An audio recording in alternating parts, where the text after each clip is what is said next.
Zombie snails, also known as zombie ants or zombie insects, are not actually zombies in the traditional sense. Instead, they are victims of parasitic manipulation. One well-known example involves a parasitic flatworm called leucochloridium paradoxum and its host, the snail. When a snail ingests the eggs of the flatworm, the larvae hatch and develop within the snail's body. The flatworm larvae then migrate to the snail's eye stalks and begin to pulsate, causing the eye stalks to swell and take on an appearance reminiscent of caterpillars. This pulsating movement attracts birds, which are the flatworm's final host.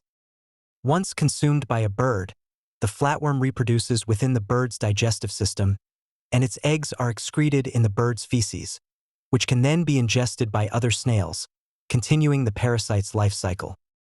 So, while the term zombie snail may sound like something out of a horror movie, it's actually a fascinating example of parasitic manipulation in nature.